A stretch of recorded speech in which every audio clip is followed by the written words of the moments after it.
Good afternoon. Today's Friday, July 24, 2020. I'm Terry Scoggin, CEO of Titus Regional Medical Center in Mount Pleasant, Texas, and today's our COVID-19 update. This week, if you joined us a few minutes ago, welcome to Facebook Live and the other different mediums that we're using. We are live. Some things happen, and we're starting to want to give an update for the ones who were on it a few minutes ago. We had to cut it short because of an emergency that we had to take care of on an emergent basis. So we apologize for that. As we do more of these over the next months and years, when we get closer on these weekly updates, things happen. So I apologize if we scared anybody by abruptly closing the Facebook Live a few minutes ago and moving to the next. But I do appreciate everybody hanging in there and coming back on. So let's go ahead and start the update again, and we'll go through it from the beginning. We are excited from a Titus Regional Medical Center to announce that this week we were known our labor and delivery unit in our second floor is going to be recognized by a national health organization for their quality and patient safety for 2019. We have over 1,000 births on an annual basis here at Titus Regional Medical Center, which is a huge number. We have a phenomenal nursing staff and our physicians and OBGYNs and pediatricians. The team for your pediatric and your labor and delivery is phenomenal here. And the things that they're doing are great. They're also leading the nation when it comes to patient safety and quality, and some of the things that they're doing here locally are being shared across the state of Texas and are about to be starting shared nationally as well. We're very proud of them and what they've accomplished, and the awards that they got this week is a big deal. So you'll see some things that come out in the next few months, but we want to say thank you to our doctors and our nurses associated with labor and delivery at Titus Regional for all the work that they do. Another proud moment this week was related to American Heart Association. We received another award this week as the Mission Lifeline STEMI Silver Quality Achievement Award. Since the construction of the cath lab in 2016, some great things have been done related to cardiac care.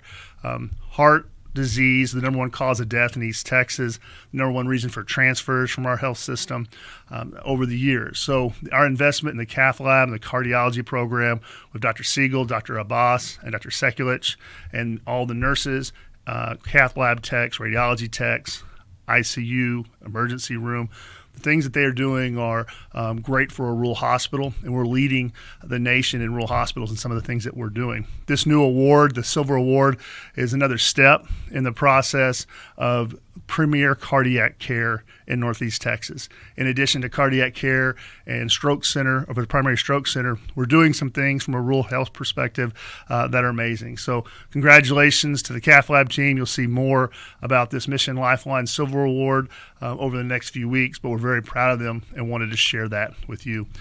We're going to continue these updates over the next few weeks, even as we don't have a lot of things related to new and COVID, but we want to make sure we continue to update Northeast Texas about TRMC and COVID and what's going on. So we'll continue these on a weekly basis. Our target is to have them at 1 o'clock each week. As you saw today, some emergencies happen.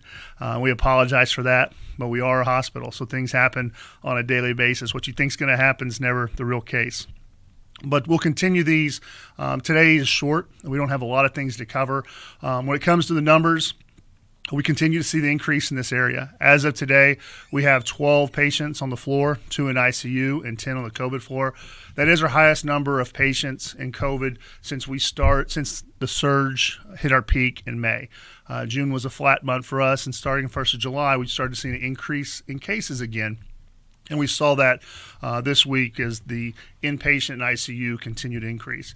Our ICU is full. In addition to the 2 COVID patients, we have quite a few just normal patients from this area in our ICU as well. So we are strained from many of our resource standpoint, but we have prepared for this. Our nursing staff is doing a phenomenal job.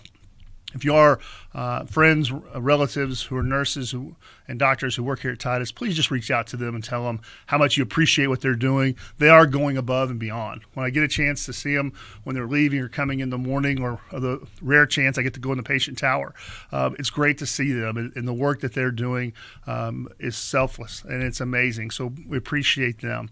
But as the numbers increase, we still encourage our community to to make sure you're sanitizing, wear your mask, social distance. On our county call this morning with our local officials, it is noted more people in the community are wearing their masks. More people are taking the steps. So we are happy to see that and very appreciative of the work. We'd also like to reach out today and just from a prayer standpoint, as Texas continues to see the increase, our friends down in the valley, down in South Texas, are struggling. And when you read about the things that they're going through, are things that we saw a little bit in May on a smaller scale, and we saw a little bit in July with strained resources and being able to ship patients out. And those are the things that we've prepared for.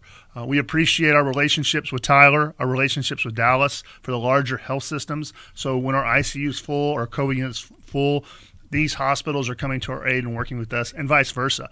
We're also there for them if they need help as well. But we just want to say thank you, and please in your prayers remember all the healthcare workers across the state of Texas right now, because hospitals are going through some challenging times right now, and we truly appreciate your support.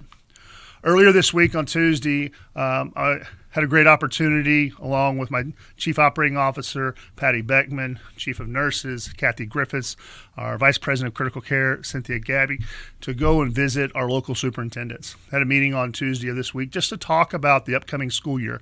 We talked about COVID-19. We talked about what their plans are, TEA regulations, their thoughts. We brainstormed. We talked about what's going on in the healthcare environment related to going back to school, what other school districts across the state of Texas are doing, and their plans for August and September.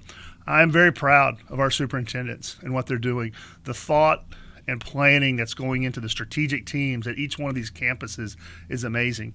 We should be proud of Northeast Texas, and we should be really proud of the 4 school districts that are here on the screen for the work that they're doing to ensure that our students and our teachers are safe as they go back to school. So as we finish out this week, I would ask you to start praying for our teachers and our administrators at our school districts as they prepare and make the hard decisions of how they're going to manage COVID and education of our community at the same time. They are doing a great job, and we truly appreciate them. On the behalf of the employees and the Board of Managers at Titus, we truly appreciate your support of our health system. We appreciate your support for our work related to COVID-19. We ask for your prayers. It is long weeks here, and we're working this together. We're in it for the long haul. So we truly appreciate your support, your prayers. God bless. Have a great day.